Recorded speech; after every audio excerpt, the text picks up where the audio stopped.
más sobre Cantor, tengo que coger un tranvía que me lleva a las afueras. Durante 50 años, Halle formó parte de la comunista Alemania del Este, y a los comunistas les encanta honrar a sus científicos, tanto que han colocado a Cantor en uno de los laterales de un gran cubo que encargaron, pero como eran comunistas, no pusieron el cubo en el centro del pueblo, sino que lo pusieron en las afueras, entre la gente. Cuando por fin encontré la dirección, empecé a temer que tal vez me hubiera confundido.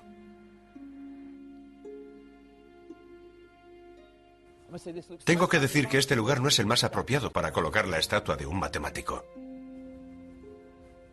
Perdone. ¿Podría ayudarme? ¿Habla inglés? ¿No? ¿Es eso cierto?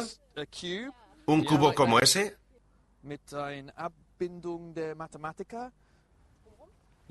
¿Que vaya por allí? Ah, allí está. En realidad es mucho más grande de lo que pensaba. Creí que iba a ser de este tamaño. Ah, aquí está, en el lado oculto del cubo. Y aquí está el hombre, Cantor. De hecho, Cantor es uno de mis héroes más importantes. Creo que si tuviera que elegir algunos teoremas que me gustaría demostrar, creo que un par de los que demostró Cantor estarían en mi lista top 10. Y eso es porque antes que Cantor, nadie había entendido bien el concepto de infinito. Era un tema peliagudo que no parecía llegar a ninguna parte, pero Cantor demostró que la noción de infinito era perfectamente entendible. De hecho, no había solo un infinito, sino muchos infinitos. En primer lugar, Cantor cogió los números 1, 2, 3, 4 y en adelante, y se le ocurrió compararlos con un conjunto más pequeño, como 10, 20, 30, 40... Lo que demostró es que esos dos conjuntos de números infinitos tenían el mismo tamaño porque podemos emparejarlos, el 1 con el 10, el 2 con el 20, el 3 con el 30 y así en adelante. Por lo que ambos infinitos tenían el mismo tamaño. Pero ¿qué pasa con las fracciones? No hay que olvidar que entre dos números enteros cualesquiera hay infinitas fracciones. Así que seguramente el infinito de las fracciones es mayor que el infinito de los números enteros.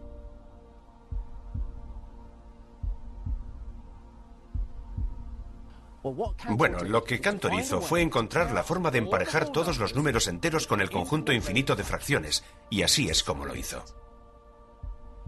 Empezó por ordenar todas las fracciones en una cuadrícula infinita. La primera fila contenía los números enteros, las fracciones donde había un 1 en el denominador. En la segunda fila venían las mitades, fracciones con un 2 en el denominador, y así sucesivamente. Todas las fracciones tenían su posición en la cuadrícula. ¿Dónde están los 2/3? En la segunda columna, tercera fila. Ahora imagínense una línea que serpentea en diagonal por todas las fracciones. Si enderezamos esa línea, podemos hacer coincidir cada fracción con uno de los números enteros.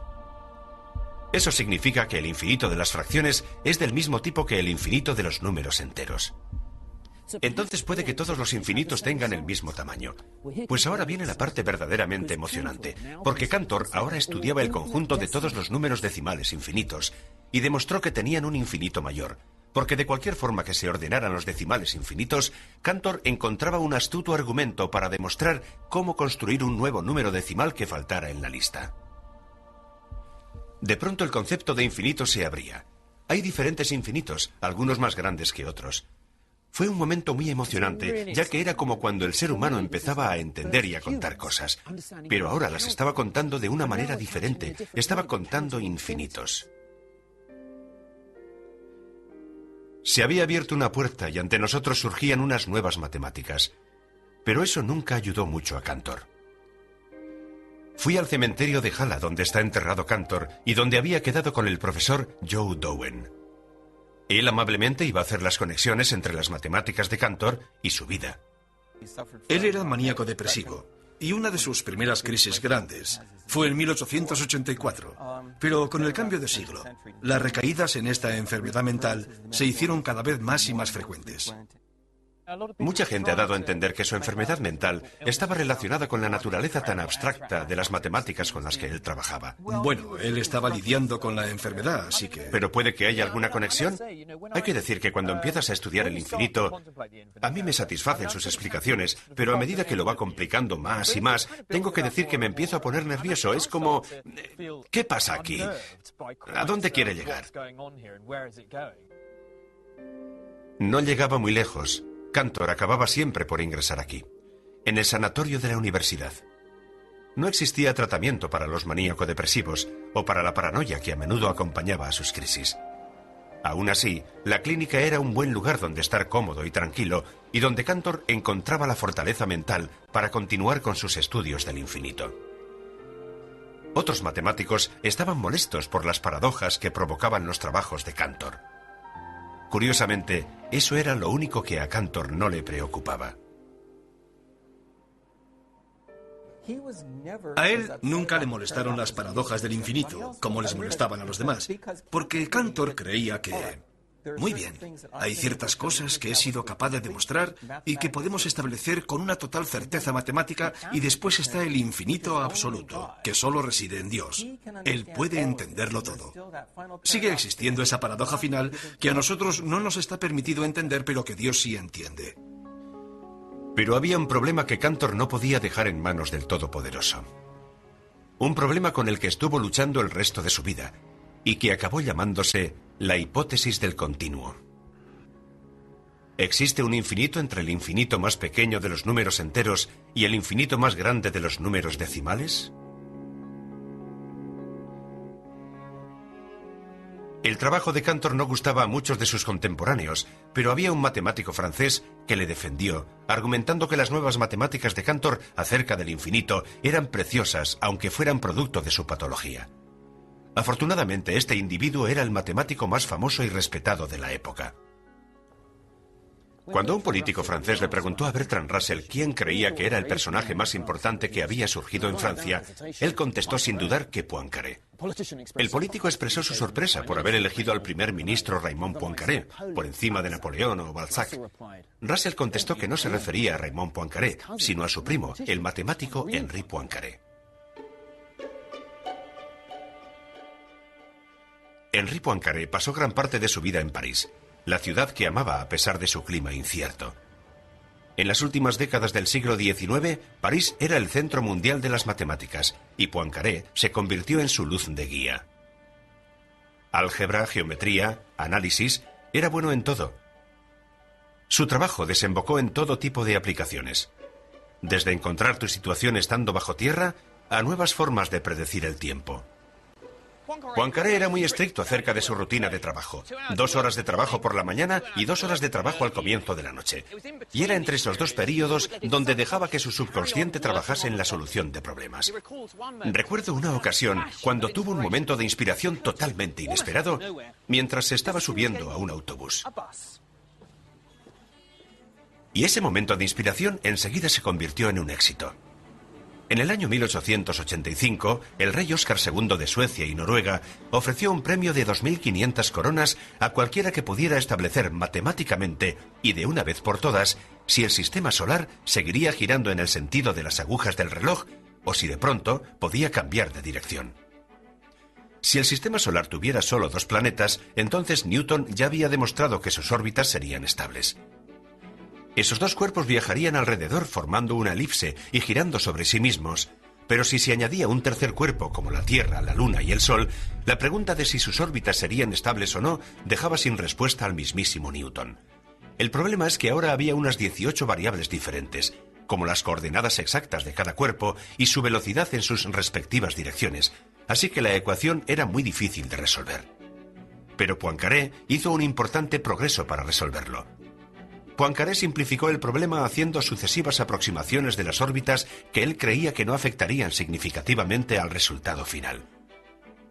Aunque no pudo resolver el problema en su totalidad, sus ideas fueron lo suficientemente sofisticadas para ganar el premio.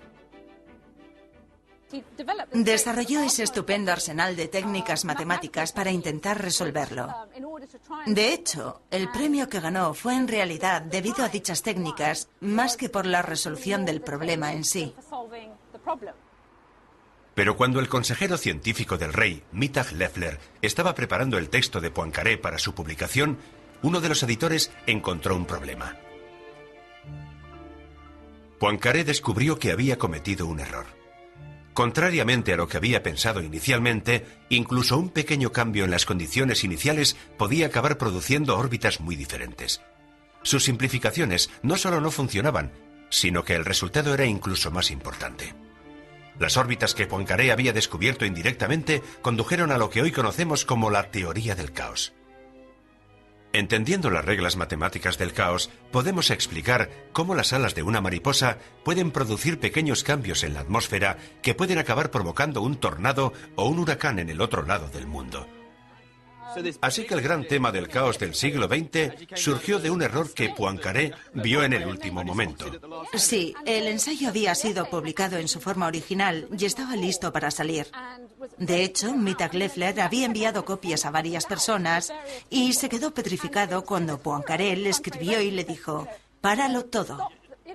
Oh, Dios mío, es la peor pesadilla de un matemático. Sin duda, fue como: «Paren, paren». Sí, interrumpan la impresión. El haber confesado su error hizo que la reputación de Poincaré mejorara. Continuó produciendo una amplia gama de trabajos originales durante toda su vida. Y no solo hizo cosas dirigidas a los especialistas, sino que también escribió libros populares donde ensalzaba la importancia de las matemáticas. Veamos esto. Aquí hay una sección sobre el futuro de las matemáticas, que empieza así. Si queremos ver el futuro de las matemáticas, el recorrido que debemos hacer es estudiar la historia y la situación actual de esta ciencia. Así que creo que Poincaré habría aprobado el viaje que estoy realizando para descubrir la historia de las matemáticas. Sin duda habría aprobado mi siguiente destino, porque para descubrir lo que probablemente fue la contribución más importante de Poincaré a las matemáticas modernas, tengo que ir a buscar un puente. De hecho, son 7 puentes, los 7 puentes de Königsberg. Hoy en día la ciudad es conocida como Kaliningrado, una pequeña ciudad rusa abierta al mar Báltico y encajonada entre Polonia y Lituania. Sin embargo, hasta 1945, cuando fue cedida a la Unión Soviética, fue la gran ciudad prusa de Königsberg. Desgraciadamente, gran parte de la antigua ciudad ha sido demolida, y no queda señal alguna de 2 de los 7 puentes originales, y varios de ellos han cambiado tanto que resultan irreconocibles. Este es uno de los puentes originales. Puede parecer un lugar un tanto extraño para empezar una historia sobre las matemáticas, pero quédense conmigo. Todo empezó con un acertijo del siglo XVIII. ¿Hay una ruta que cruce todos y cada uno de estos 7 puentes pasando por ellos solo una vez? Encontrar la solución es mucho más difícil de lo que parece.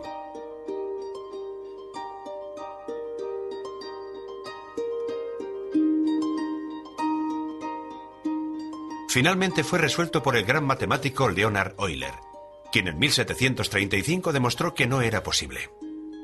No podía haber una ruta que no pasara al menos por uno de los puentes 2 veces. Resolvió el problema dando un salto conceptual. Se dio cuenta de que realmente no importaba la distancia que había entre estos puentes. Lo que realmente importaba era cómo estos puentes estaban conectados. Este es un problema de una nueva geometría de posición. Un problema de topología. Muchos de nosotros utilizamos la topología todos los días. Prácticamente todos los planos de metro del mundo están diseñados siguiendo los principios topológicos. No importa a qué distancia están unas estaciones de otras, sino cómo están conectadas. En Kaliningrado no hay metro, pero sí lo hay en la ciudad rusa más cercana, San Petersburgo.